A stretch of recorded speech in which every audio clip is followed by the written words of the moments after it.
नमस्कार। देवभूमि के दंगल में आप सभी का स्वागत है। मैं हूं आपके साथ यशी शुक्ला और देवभूमि के दंगल में बात करेंगे कर्मचारियों की लड़ाई धर्म परिवर्तन तक आए।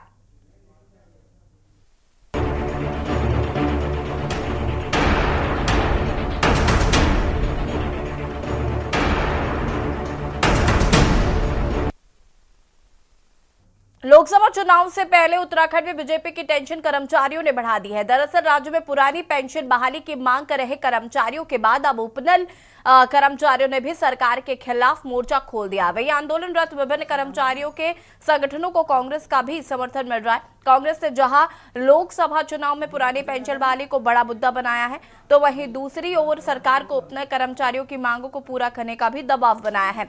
पूर्व मुख्यमंत्री हरीश रावत ने आंदोलन कर रहे उपनल कर्मचारियों के आंदोलन को अपना समर्थन देकर बीजेपी सरकार पर कर्मचारी विरोधी होने का आरोप लगाया है।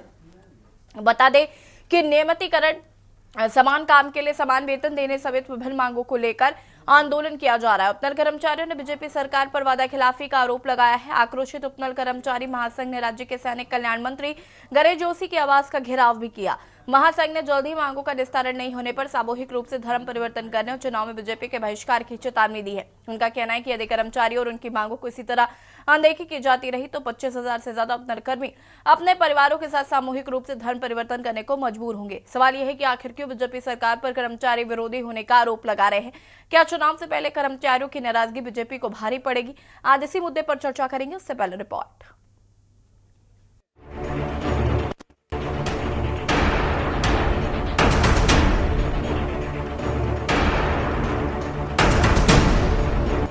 उत्तराखंड में लोकसभा चुनाव नजदीक है। सभी राजनीतिक दल इसको जीतने में लगे हुए हैं। सत्ताधारी दल बीजेपी चुनावी तैयारियों के लिहाज से काफी आगे है। हालांकि बीजेपी की ताबड़तोड़ तैयारियों के बीच राज्य के विभिन्न कर्मचारी संगठनों के आंदोलन ने बीजेपी की मुश्किलें बढ़ा दी हैं। अपनी कई सूत्रीय मांगों को लेकर राज्य के सैकड़ों उपनल कर्मचारियों ने शुक्रवार को राज्य के सैनिक कल्याण मंत्री गणेश जोशी के आवास का घेराव किया। नाराज उपनल कर्मचारियों ने बीजेपी सरकार पर वादाखिलाफी का आरोप लगाया है। वहीं आंदोलन कर रहे उपनल कर्मचारियों के आंदोलन को कांग्रेस का भी समर्थन मिला है। पूर्व मुख्यमंत्री हरीश रावत ने उपनल कर्मचारियों के समर्थन में पहले उपवास रखा, फिर कर्मचारियों के प्रदेश में जाकर अपना समर्थन दिया। हरीश रावत का आरोप है कि बीजेपी कर्मचारी विरोधी सरकार है जो लगातार कर्मचारियों का उत्पीड़न कर रही है। यही इसीलिए तो सड़कों पे हैं सर, इसीलिए तो हम सड़कों पे हैं कि जो हमारे धामी जी हैं, आप ये पोस्टर देख सकते हैं। ये पोस्टर अपने आप में बहुत कुछ बोल रहे हैं कि ये जब विधायक थे तभी हमारे साथ थे, तब इन्होंने कहा था इन लोगों को नियमित किया जाना चाहिए। आज पूरे प्रदेश की कमान इनके हाथ में है और आज ये हम सबसे ज़्यादा हम उपेक्षित हैं। एक उपनल पूरे प्रदेश में जो है ना 70 से 80% कार्यालयों में उपनल कर्मी काम कर रहा है। मैं तो ये कह रही हूँ कि इस पूरे प्रदेश को उपनल का प्रदेश घोषित कर दिया जाना चाहिए। और उसके बाद भी हमारी इतनी उपेक्षा की जा रही है, हमें बंधुआ मजदूर बनाया जा रहा है। 13 से 14 घंटे हम लोग काम करते हैं इस अल्प वेतन में। ये इनको समझ में नहीं आ रहा है। सर, मुख्य मांगे आपको सबको पता है, पूरे प्रदेश को पता है। हम लोग ने इसीलिए डबल इंजन की सरकार को हमने पूरा मौका दिया था। चलो, डबल इंजन की सरकार से ये होगा कि माननीय हाईकोर्ट का जो आदेश आया है कि इनको 1 साल के भीतर नियमितीकरण किया जाए और 6 महीने के भीतर जो है इनको समान वेतन दिया जाए। हाईकोर्ट से जीते हम लोग। इनके पास तो बहुत अच्छा वो उदाहरण था कि हम लोग हाईकोर्ट से जीत रहे, इनको पक्का करने में कोई दिक्कत नहीं है।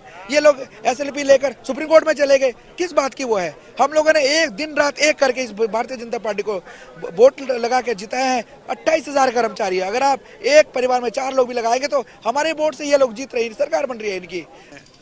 इन बच्चों के इनकी मांगों के साथ अपनी एकजुटता जाहिर करने, अपनी भावनात्मक समर्थन इनको देने के लिए आया हूँ।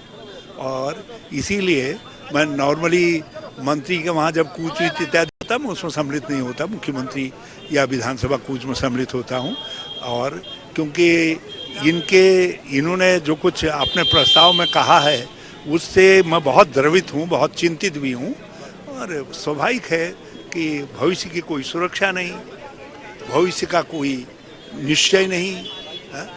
एक तरफ जहां उपनल कर्मचारियों का आंदोलन है तो दूसरी ओर राष्ट्रीय पुरानी पेंशन बहाली संयुक्त मोर्चा ने पुरानी पेंशन लागू करने को लेकर बीजेपी सरकार को सबक सिखाने की चेतावनी दी है।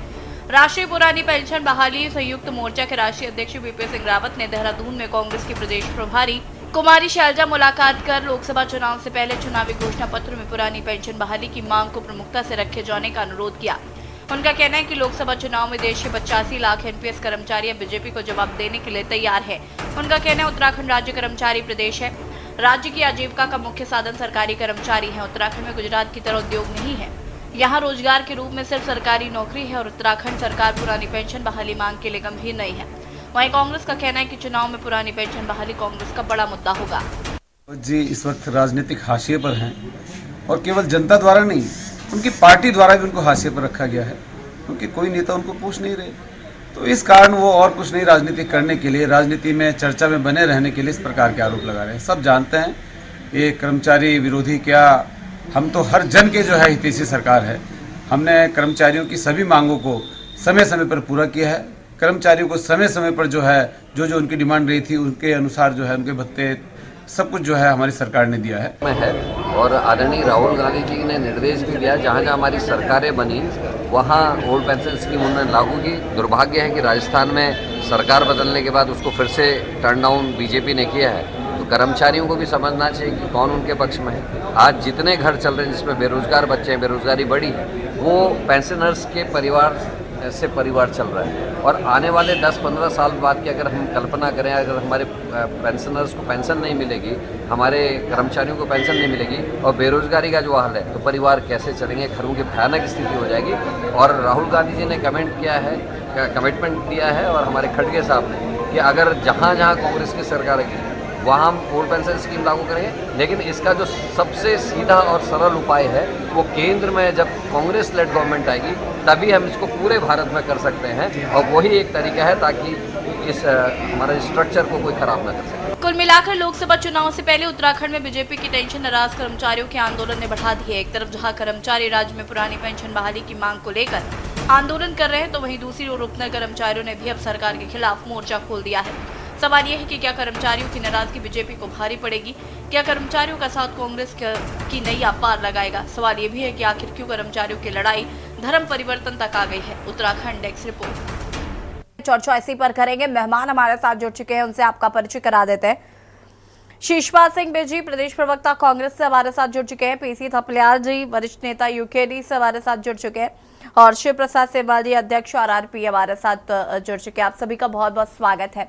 और सबसे पहले शुरुआत हम करना चाहेंगे पीसी थपलियाल जी से। पीसी थपलियाल जी, बहुत पहले आप इस बात को कह चुके हैं चर्चा में भी कि उपनल कर्मचारियों का जो आंदोलन है या जो प्रदर्शन है वो कहीं ना कहीं सरकार के लिए आगे चल के नुकसानदायक साबित हो सकता है। और आज हम देख रहे हैं कि उपनल कर्मचारियों ने यहाँ पर आज प्रदर्शन भी किया है। उनकी कुछ मांगे हैं और वो लगातार उस मांगों को लेकर प्रदर्शन करते हुए नजर आ रहे हैं। कांग्रेस का भी उसको समर्थन मिल रहा है। क्या कुछ कहना चाहेंगे सबसे पहले तो इस पर?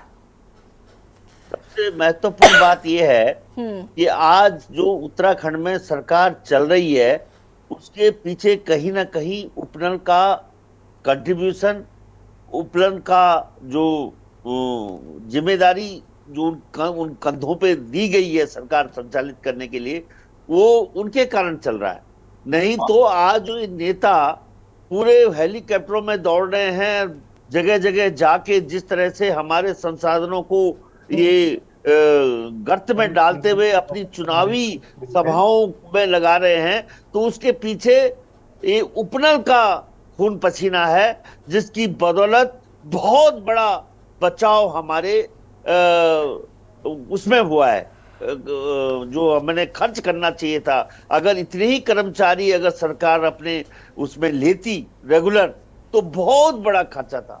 इन 10,000 15,000 में इनका जो शोषण हो रहा है, जिस तरह से इनको धकेला गया है इसमें, इस अंधेरों में हमारे उत्तराखंड के युवाओं को, जिन युवाओं ने बहुत बड़े सपने संजोए थे कि हमारा एक पृथक राज्य बनेगा, हमें नौकरियां मिलेगी, उनकी माओं ने रात दिन एक करके इस राज्य की लड़ाई लड़ी। और आज उनके बच्चे जिस तरह से ये यहाँ पे मजबूर हैं, वो देखकर हमें रोना आता है।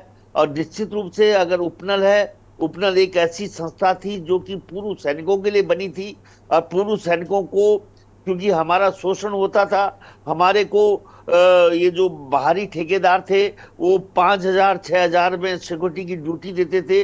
उसके लिए जनरल TPS रावत जी ने जब उस यहाँ पे शुरू में मंत्री बने थे, तो उनका एक विजन था कि यहाँ पे पूर्व सैनिकों के लिए उपनल खोला जाए। और वो उपनल इतना एक ऐसा था कि जो सबसे बड़ा प्रॉफिटेबल एक संगठन बना था। यहाँ पे कोई भी ऐसा निगम नहीं है उत्तराखंड में जो निगम प्रॉफिट में जा रहा हो अदर देन उपनल। लेकिन धीरे धीरे इन नेताओं ने अपने लोगों को उपनल के माध्यम से जॉब में लगाना शुरू किया। इसकी शुरुआत डॉक्टर हरक सिंह रावत ने की थी और उसने पूरे जगह, पूरे रुद्रप्रयाग में, पहाड़ों में, जगह जगह अपने कार्यकर्ताओं को बिठाया और वो किस तरह से बिठाया वो भी हमें मालूम है। लेकिन आज जब उन जवान हो गए, उन पे बड़ी जिम्मेदारियां आ गई, उनके बच्चे पढ़ने लिखने के लिए हो गए, तो तब उनकी आंख खुल रही है कि हमको किन अंधेरों में इन्होंने धकेला और आज पूरी तौर से वो लोग इस तरह से असहाय से हो गए हैं कि 11 महीने के कॉन्ट्रैक्ट साइन कर करके जिस तरह से उनको बेनिफिट दिया जाता है, उनका शोषण किया जाता है और विशेष तौर से महिलाओं का इतना बड़ा शोषण किया जाता है पहाड़ में कि जब मैं इनके बीच में गया तो महिलाएं फूट फूट के रोने लग गई कि जब हमें 11 महीने के बाद अपना रिन्यूअल कराना पड़ता है तो किस तरह से अधिकारी हमारा शोषण करते हैं, वो वापस आएंगे दर्दनाक है। और रियली इन नेताओं ने बहुत बड़ा अपराध किया है। चलिए ठीक है धपलिया जी, वापस आते हैं आपके पास। आज जी नवीन प्रशाले जी भी हमारे साथ जुड़ चुके हैं, प्रदेश प्रवक्ता बीजेपी से। बहुत बहुत स्वागत है नवीन जी आपका। शीशपाल जी क्या कुछ कहना चाहते हैं? हरीश रावत का भी आज उपनल कर्मचारियों के लिए समर्थन जो है वो साफ तौर पर देखा और ये भी कहा जा रहा है कि जब चुनाव होंगे तो मैनिफेस्टो में इसको प्रमुखता से रखा जाए। शारजा कुमारी जी से निवेदन किया गया है इस बात का।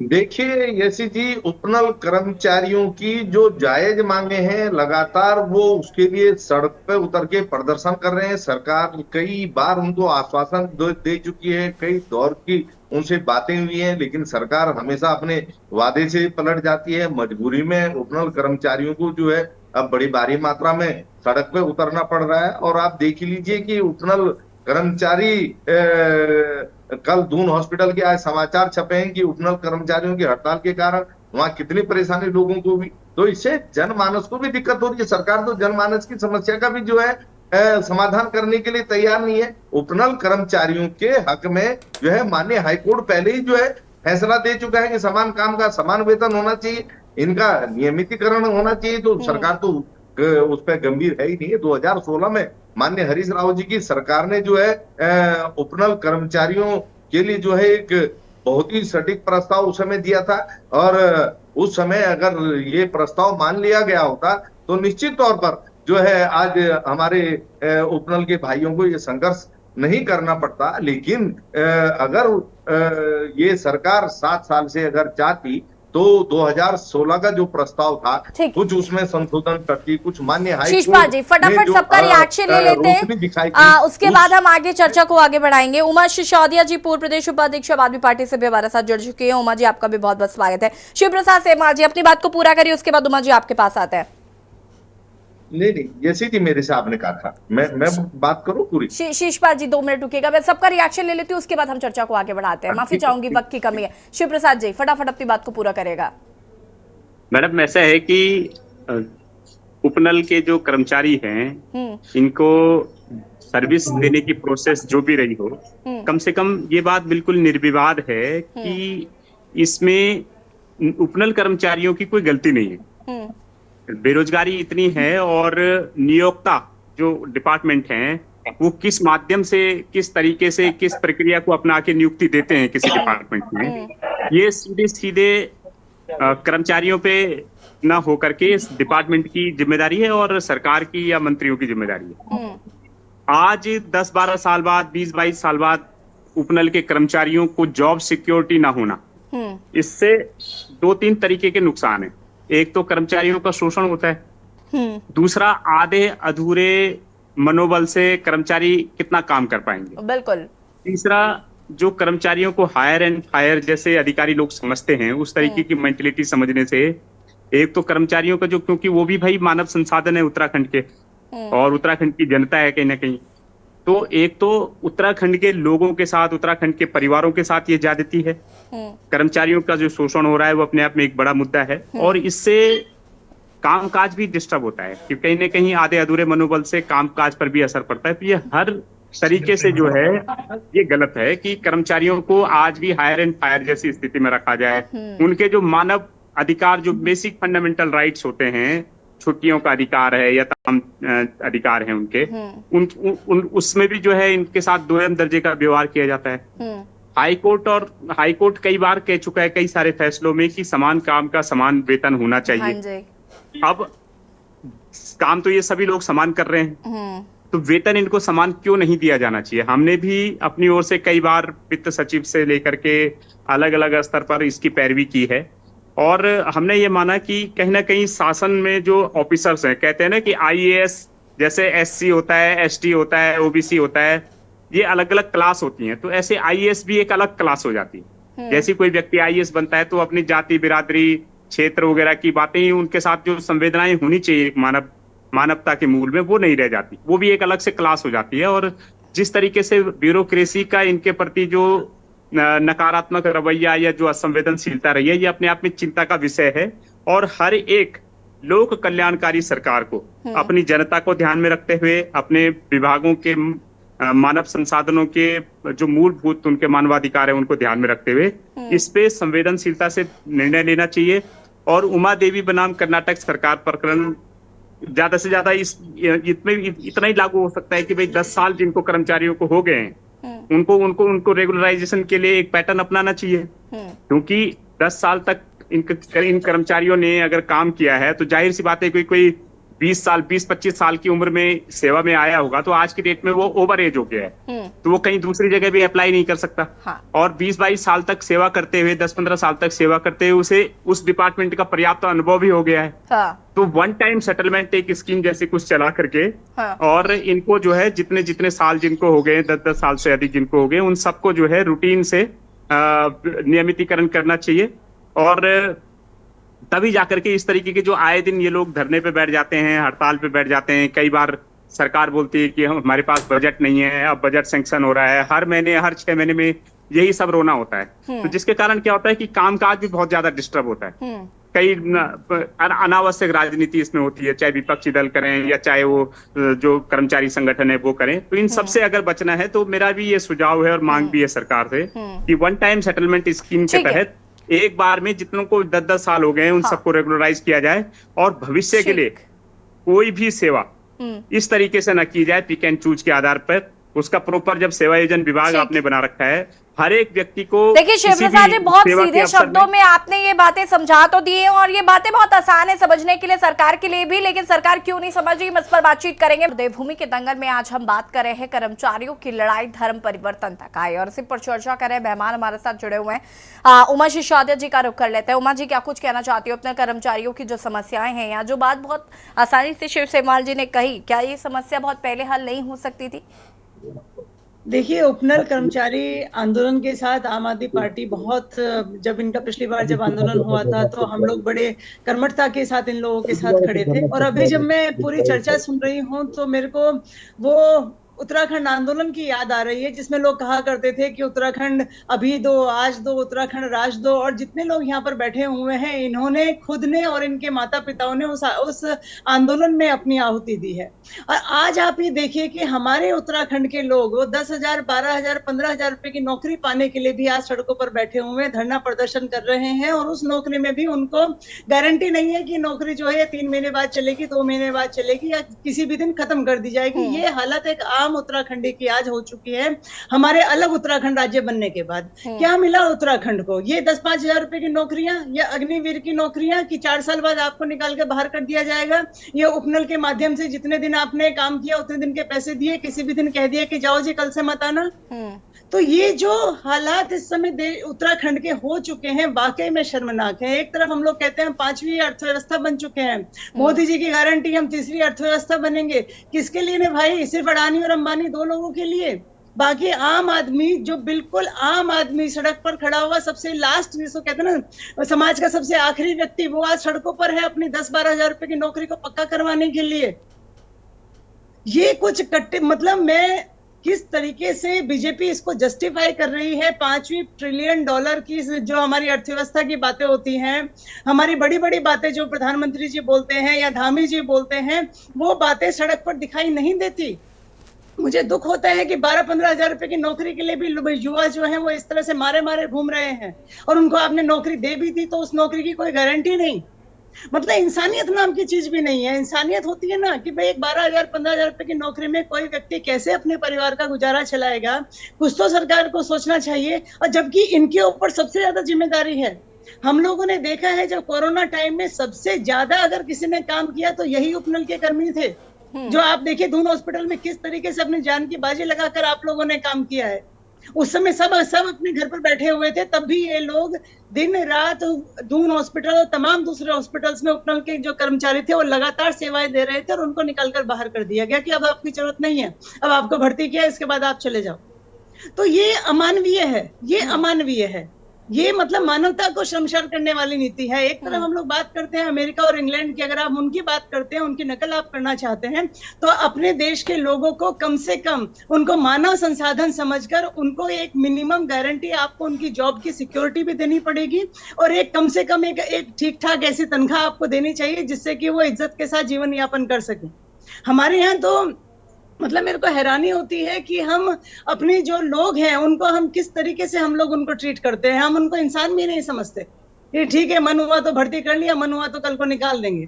और अकूत संपत्ति के मालिक उत्तराखंड के नेता बने हुए हैं। एक तरफ हम ट्रिलियन डॉलर की अर्थव्यवस्था की बात करते हैं, दूसरी तरफ हमारे लोग इतनी बुरी तरह से परेशान हैं कि आज आप देख लीजिए हालत क्या है। किसान फिर दोबारा सड़कों पर आकर बैठा हुआ है, क्योंकि सिर्फ बातें, सिर्फ लफाजी, सिर्फ बड़ी बड़ी बातें, मोदी जी की बड़ी बड़ी गारंटियां, लेकिन अगर ग्राउंड पर आप लोग बात करें तो कोई गारंटी पूरा होना तो बहुत दूर की बात है। एक मिनिमम वेजेस के लिए भी आज हमारे लोग तड़प रहे हैं। ये हालत है, ये हमें मिला है उत्तराखंड बनने के बाद। उमा जी वापस हमारी सड़कें जो है वो दूसरे राज्य के ठेकेदारों को मिली हुई है, हमारे जितने भी ठेके हैं वो दूसरे राज्य के लोगों को मिले हुए हैं, और हमारे लोग हमारे उमा जी वापस आते हैं। नरेश शाह जी हमारे साथ जुड़ चुके हैं, प्रदेश सचिव उपनल कर्मचारी संयुक्त मोर्चा से। नरेश शाह जी, आपका भी बहुत बहुत स्वागत है। क्या कुछ मांगे हैं सरकार से, क्या कुछ एक्सपेक्टेशंस है, और काफी लंबे समय से आपकी ये मांगे रही है और अब आपने मोर्चा खोल दिया, लेकिन बड़ी बात यह है कि अब आप धर्म परिवर्तन की धमकी दे रहे हैं। मैम, मैं आपके चैनल के माध्यम से पहले तो आपका बहुत बहुत धन्यवाद करना चाहता हूं, और आपका जो अंतिम प्रश्न था मैं उसका अंतिम में जवाब दूंगा। मैं कुछ साक्षी आपके सामने रखना चाहूंगा कि माननीय पुष्कर सिंह धामी जी जब हमारे आपके विधायक जी थे तो स्वयं वो जो है मुख्य सचिव के साथ कई दौर की वार्ता कर चुके हैं। उनका एक ये पत्र है जिसमें वो स्वयं लिखते हैं कि वन टाइम सेटलमेंट करके उपनल कर्मचारियों को लाभ दिया जा सके। और ये 26/8/2020 का एक पेपर है जिसमें माननीय मुख्यमंत्री जी स्वयं मुख्य सचिव के साथ हमारी वार्ता कराते हैं और कहते हैं कि इनकी न्यायोचित मांगों पे काम होना चाहिए।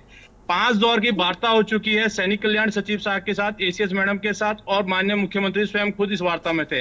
हमारा आग्रह था कि आज जो ये आग जनी हुई है इसकी कहीं ना कहीं पूर्णतः जिम्मेदारी जो है सरकार की है।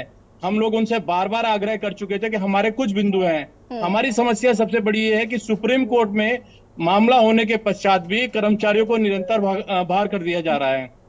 कई दौर की माननीय मुख्यमंत्री जी से, सैनिक कल्याण सचिव से हम लोगों ने आग्रह किया कि जब तक मामला विचाराधीन सुप्रीम कोर्ट में है आप कम से कम कर्मचारियों को हटाए ना।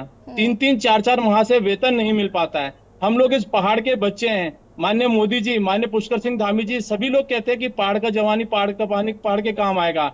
आप देख रहे हैं माताएं बहनें किस तरह से सड़क पर लेटी हुई हैं, बैठी हुई है। आज कई लोग हमारे घायल हो गए हैं, चोटिले हो गए हैं। इस आक्रोश का कहीं ना कहीं दुष्परिणाम आने वाले लोकसभा पे निश्चित ही होगा।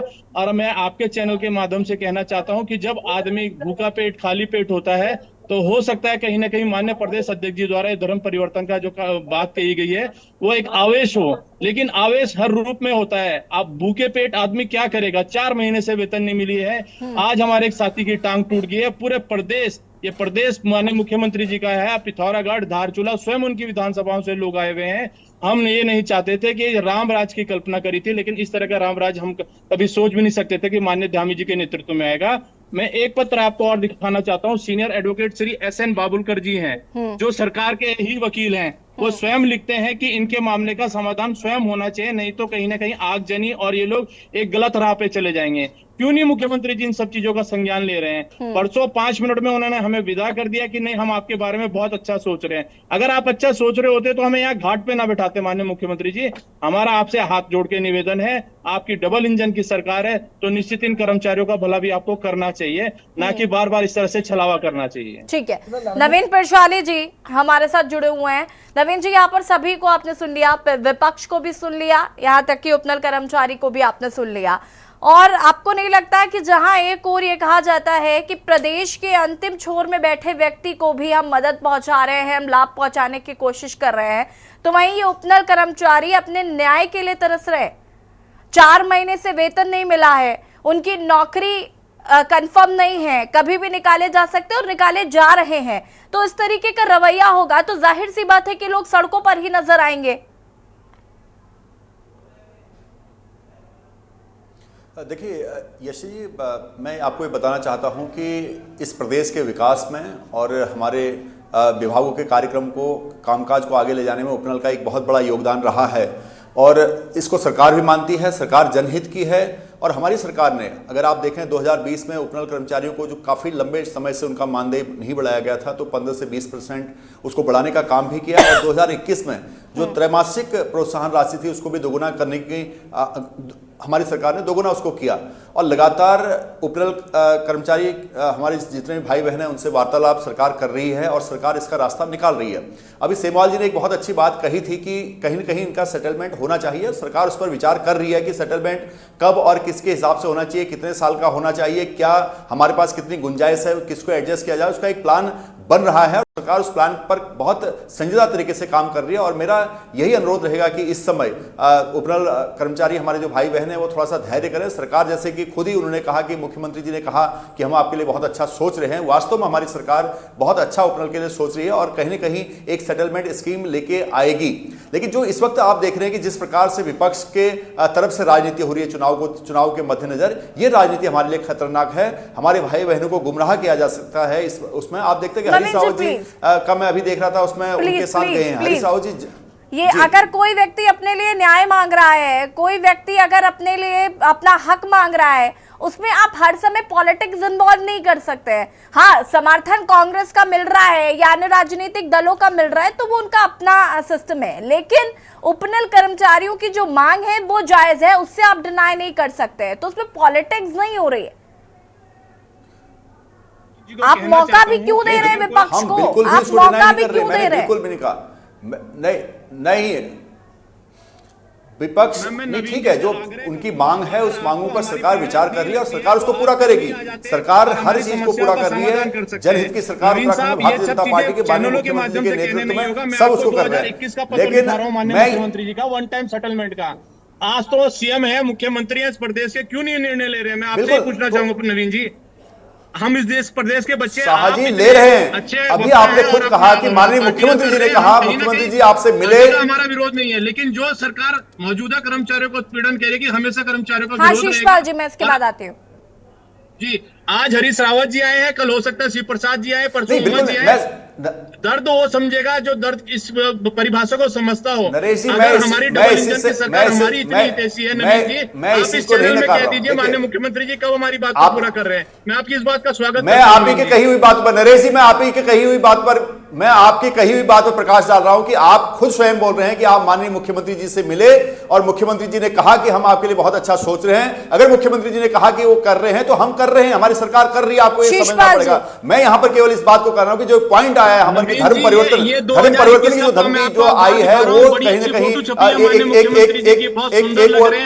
बिल्कुल जो धर्म, शाहजी मैं केवल यहां पर मुझे जो आशंका नजर आ रही है, जो धर्म परिवर्तन की बात आई है, यशी जी मैं ये कहना चाह रहा हूं कि जो धर्म परिवर्तन का जो एंगल इसमें आ रहा है उसको बहुत समझना पड़ेगा। उस पर क्या है, आप देखिए, मैं ये आपका ध्यान आकर्षित करना चाहता हूं, आप इसको नकार नहीं सकते, आप मेरे को बीच में टोकने की कोशिश कर रहे हैं, लेकिन मैं फिर बता रहा हूं कि यहां पर मुस्लिम यूनिवर्सिटी की बात आई, हरीश रावत जी इन्वॉल्व हुए, यहां पर हल्द्वानी का कांड हुआ, उससे पहले हरीश रावत जी का बयान आता है कि भारतीय जनता पार्टी इसको मणिपुर बनाना चाहती है। आज भी हरीश रावत जी इन्वॉल्व हुए, आ रहा है कि धर्म परिवर्तन की बात आ रही है। इस एंगल को समझना पड़ेगा। नरेश शाह जी ने बताया कि आदेश में आया हुआ व्यक्ति, आवेश में आया हुआ व्यक्ति आपको अगर इस तरीके से बोल रहा है, आप क्योंकि नहीं सुन रहे हैं, आप नहीं सुन रहे हैं। आप जैसे अब धर्म परिवर्तन की बात आई है, अब धर्म परिवर्तन की बात आई है तो आप सीरियस ले रहे हैं ना इस मसले को। अगर नहीं आई होती तो आप नहीं लेते। बिल्कुल नहीं, ऐसा नहीं है। मैं बता, हम पहले भी सीरियस ले रहे। मैंने कहा कि जैसे शाह जी ने खुद कहा कि मैं माननीय मुख्यमंत्री जी से मिला, उन्होंने कहा कि हम आपके लिए अच्छा सोच रहे हैं, और जब सोच रहे हैं तो थोड़ा सा टाइम धैर्य रखना चाहिए भाई। ठीक है, रुकिए रुकिए रुकिए रुकिए रुकिए, मैं कह रहा हूं कि सरकार जो आपके लिए बहुत अच्छा लेके आएगी, लेकिन विपक्ष की राजनीति को आपको समझना होगा। विपक्ष की राजनीति में आप ना पड़े, सरकार आपके हित है। रुकिए जरा, रुक जाइए। नवीन प्रशाली जी 1 सेकंड रुकिए। शीशपाल जी देखिए यशी जी, अभी उपनल कर्मचारी जो है नेता ने यहाँ पर कहा कि मुख्यमंत्री जी से उनकी मुलाकात हुई और मुख्यमंत्री जी ने केवल 5 मिनट उनकी बात सुनी और उनको चलता कर दिया। अगर मुख्यमंत्री जी उपनल कर्मचारियों की मांगों के लिए अगर गंभीर होते और अगर वो उसका समाधान निकालना चाहते तो उनके प्रतिनिधिमंडल को बुलाने से पहले पूरा होमवर्क करते और उनको एक समुचित समाधान के बाद जो है वहां से भेजते। तो क्योंकि केवल जो है आप दिखाने के लिए बातों का ढोंग कर रहे हैं, लेकिन समस्या के समाधान का कोई आपके पास अगर विजन होता तो हमारे उपनल के नौजवानों को साथियों तो सड़क पर उतरने की क्या आवश्यकता थी, और वो कोई पहली बार धरना प्रदर्शन कर रहा है। इससे पहले भी उन्होंने जो है मुख्यमंत्री आवास पर बड़ा प्रदर्शन किया था और उसी के बाद जो है उनको वार्ता के लिए बुलाया गया, और फिर भी आप जो है कोई विपक्ष को मुद्दा तो आप ही दे रहे हैं ना, मुद्दा तो आप ही दे रहे हैं, मुद्दा तो आप ही दे रहे हैं। जाहिर सी बात है कि अगर चुनावी माहौल है और अगर मौका मिलेगा तो विपक्ष तो ग्रैब करेगा ना उस मुद्दे को, आपके लिए छोड़ तो नहीं देगा वो। यशी जी, सरकार अगर उपनल कर्मचारियों की समस्या का समाधान करने के लिए गंभीर होती है, मामला कभी आप समाधान करिए, विपक्ष को मौका ही नहीं मिलेगा, आप समाधान करके दीजिए ना। हरीश रावत जी की सरकार ने, जैसा मैंने पहले कहा, एक करके बोलिए प्लीज, एक करके बात करिए। रास्ता निकाल सकते थे, करने की कोशिश करते हैं। इस प्रदेश की जनता, प्रबुद्ध जनता समझ रही है। मैं इसलिए उपनल भाई अपने बहनों से निवेदन कर रहा हूं कि सरकार इसको सुनेगी, सरकार जरूर इसका समाधान लाएगी, लेकिन विपक्ष की राजनीति से आपको थोड़ा सा बचना होगा। इस तरह की बयानबाजी जो यहां से करवाते हैं ये लोग, कहीं दूसरे के कंधों पर बंदूक फायर करने वाले जो लोग हैं। मुझे ऐसा लगता है, की 3 उदाहरण मैंने मुझे ऐसा लगता है, अगर आपको लग रहा है कि इस मुद्दे पर राजनीति हो रही है, अगर आपको लग रहा है कि इस मुद्दे पर कहीं ना कहीं विपक्ष जो है वो बरगला रहा है, मैं मान लेती हूँ, तो आप ये मौका दे क्यों रहे हैं विपक्ष को। खैर, वापस आएंगे आपके पास। पीसी थपलियाल जी क्या कुछ कहना चाहते हैं, फटाफट अपनी बात को पूरा करेगा। देखो, ये सरकार के लिए गले की फांस बन चुकी है। रुक जाइए नवीन जी, थपलियाल जी जी, ये जो उपनल है, उपनल कर्मचारी गले की फांस बन चुके हैं। जिस तरह से, क्योंकि ये कॉन्ट्रेक्चुअल बेसिस पे एम्प्लॉयड हैं, जिस तरह से ये इन्होंने क्लास 3 और क्लास 4 के तमाम एम्प्लॉयज को आउटसोर्स से लेने का इनका प्रोग्राम है। इसमें चाहे कांग्रेस हो, भाजपा हो, किसी भी सरकार हो, खुली अर्थव्यवस्था के तहत इन्होंने क्लास 3 और क्लास 4 को एम्प्लॉय करना बंद कर दिया है।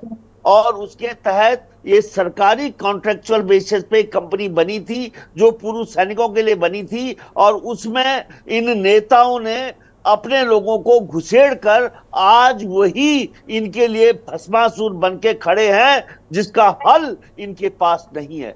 ये बहुत बड़ी विडंबना है, क्योंकि इस सरकार के पास अपने जो परदेश एम्प्लॉई हैं उनको देने के लिए भी तनख्वाह देने के लिए पैसा नहीं है। आज उत्तराखंड की आर्थिक स्थिति जर्जर हो चुकी है, केवल केंद्र के पे पल रहा हमारे भाई बहन है, हमारी सरकार उसके लिए सोचेगी। और विपक्ष में जब नवीन जी, अगर इतनी मिर्ची लग रही है तो क्यों नहीं पहले से उनकी व्यवस्था करके रखी गई। वन टाइम सेटलमेंट की बात जब 2020 से चल रही है, 2020 से हम 24 पर आ गए हैं। अब अपने कुकर्मों को सुधारने का मौका है नेताओं को। थपलियाल जी रुक जाइए। शिव प्रसाद सेमवाल जी, जो सर्विसेज इन लोगों ने दी है सरकार को, अब सरकार का काम है कि इनके ऋण से उऋण होना, क्योंकि इनके बूते अरबों रुपया उत्तराखंड की सरकार ने बचाया है। शिव प्रसाद सेमवाल जी, इतने लोग ये परमानेंट एम्प्लॉय रखते तो आज उत्तराखंड को बहुत भारी भरकम बजट।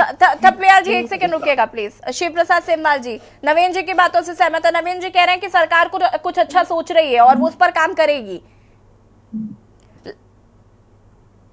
अनम्यूट कीजिएगा। बिल्कुल नवीन जी की बातों से सहमत होना ही चाहिए कि सरकार अच्छा सोच रही है। सरकार बनाई इसलिए जाती है कि वो अच्छा सोचे, लेकिन 2021 से अच्छा सोच रही है, वो अभी तक कार्य में वो नहीं हुआ है क्रियान्वित। तो इसलिए मेरा नवीन प्रसाली जी से निवेदन है कि 2021 में जो पहली बार धामी जी ने जो पहली बार बोला था कि साहब इनको वन टाइम सेटलमेंट स्कीम के तहत जो है एक दौरे से वो किया जाए, वो मेरे ख्याल से मैं प्रसाली जी को कहूंगा कि ये बात जरूर मीडिया के माध्यम से बताएं, हमें आश्वासन दें कि ये जो अच्छी सोच है ये कब तक क्रियान्वित होगी। मतलब लोकसभा चुनाव आचार संहिता से पहले पहले कुछ हो जाएगा कि नहीं होगा, ये मैं पूछना चाहूंगा आपके माध्यम से। नवीन जी। नवीन जी। सेमवाल जी, बहुत अच्छी बात कही आपने सुझाव भी दिया और अच्छी बात भी कही। मैं आपको ये बताना चाह रहा हूं कि एक संवैधानिक प्रक्रिया है, कोई भी प्रक्रिया में थोड़ा सा वक्त लग सकता है, देर होगी लेकिन अंधेर नहीं होगा। ये आश्वासन आपको सरकार की तरफ से मैं अपनी पार्टी की तरफ से सरकार की तरफ से दे सकता हूं। और जो हजारों भाई बहन यहाँ पर हमारे काम कर रहे हैं वो इस प्रदेश की प्रगति में अपना योगदान देते रहे। सरकार आपके जनहित की है और बहुत अच्छा सोचेगी। आप मुख्यमंत्री जी पर भरोसा रखें और निश्चित तौर पर एक बहुत अच्छा रिजल्ट आपके लिए आएगा। निवेदन करना चाहूंगा अपने हजारों उपनल भाई बहनों से कि वो विपक्ष की राजनीति से बचे रहें और इस राजनीति में ना फंसे। आप अपनी सीधी बात सरकार से कहें, सरकार आपकी सर हम तो आज गए भी नहीं इस चक्कर में कि राजनीति नहीं होनी चाहिए, तो हम लोग दोबारा मिलेंगे उत्तराखंड के आंदोलन में गए नहीं। सेमवाल जी, मैं आपकी बात ही नहीं कर रहा हूँ। मैं ये कह रहा हूँ कि संवैधानिक प्रक्रिया है। नरेश जी के पास आते हैं, उसके बाद उमा सिसोदिया जी आपके पास आएंगे। चर्चा को आगे बढ़ाएंगे और बात करें उपनल कर्मचारी जिस तरीके से प्रदर्शन करें, कहीं ना कहीं सरकार के लिए गले की फांस बनती हुए नजर आ रहे हैं। और बात करें हैं उपनल कर्मचारियों ने आज जो प्रदर्शन किया, साथ ही साथ धर्म परिवर्तन की चेतावनी भी सरकार को दे दी है। आपको बता दें कि उनकी कुछ मांगे हैं जिसको लेकर वो लगातार मुख्यमंत्री से भी मुलाकात कर चुके हैं। हालांकि मुख्यमंत्री ने आश्वासन जरूर दिया है उन्हें। चर्चा हम इसी पर कर रहे हैं। मेहमान लगातार हमारे साथ बने हुए। उमा जी अपनी बात को पूरा कर सकती है, उसके बाद नरेश जी मैं आपके पास आती हूँ। एंकर महोदय, जिस तरीके से अभी बात धर्म परिवर्तन की थी और उस धर्म परिवर्तन के मुद्दे पर बीजेपी के प्रवक्ताओं को खैर दिखाया जाता है कि जैसे ही कोई सेंसिटिव मुद्दा आए उस मुद्दे को पकड़कर उसको पोलराइजेशन की राजनीति पे आपको लेकर आना है। ये इनकी ट्रेनिंग होती है। हमें मालूम है कि कोई ऐसा मुद्दा मिला, कोई ऐसा वर्ड मिला, उसको ले आओ भाई खींच के, बाकी सारे मुद्दे पहुंच जाएंगे और उस मुद्दे पर आप बात करना शुरू कर दें।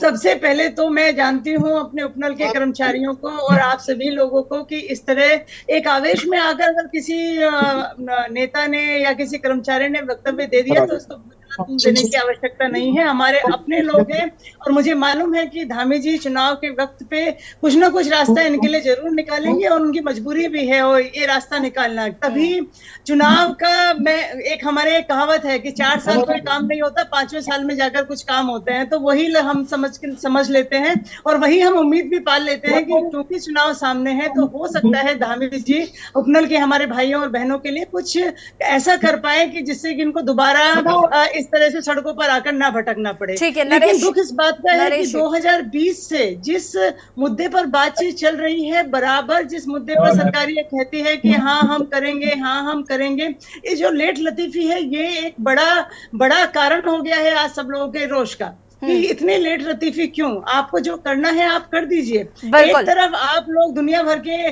आप लोग सम्मेलन करा रहे हैं, महिलाओं के सम्मेलन करा रहे हैं, महिलाओं के ऊपर आप फूलों की वर्षा कर रहे हैं। एक तरफ आप हमारे लोगों को अयोध्या जी ले जाने के लिए आप उनकी व्यवस्था कर रहे हैं, यानी कि सरकार के पास पैसा है। ऐसा तो है नहीं कि सरकार के पास पैसे बिल्कुल भी नहीं है, लेकिन सरकार के पास उस पैसे को सही जगह क्रियान्वित करने की जो इच्छा शक्ति होती है उसकी सबसे बड़ी कमी है। ठीक है नरेश जी, देखिए अभी नवीन जी ने कहा कि जल्द ही इसका सलूशन निकाला जाएगा, इस पर क्या कुछ कहना चाहते हैं? नरेश जी का शायद फ्रेम फ्रीज है। नवीन जी, अंतिम प्रतिक्रिया आपकी। क्या उपनल कर्मचारियों की समस्या लोकसभा चुनाव से पहले कुछ ना कुछ उसका निस्तारण निकलेगा? नवीन जी नवीन जी तक शायद आवाज नहीं पहुंच पा रही है। फिलहाल आप सभी का बहुत बहुत शुक्रिया और हम उम्मीद करते हैं कि कहीं ना कहीं सरकार जो है वो जरूर उपनल कर्मचारियों की कुछ मदद करेगी। और देवभूमि के दंगल में आज हम बात कर रहे थे उपनल कर्मचारियों का, जहां एक और प्रदर्शन जारी है, विपक्ष का समर्थन उपनल कर्मचारियों को मिल रहा है, तो वहीं सत्ता पक्ष को कहना है कि जल्दी उनकी समस्या का समाधान किया जाएगा। देवभूमि के दंगल में फिलहाल इतना ही। देखते रहिए के न्यूज़ इंडिया। नमस्कार।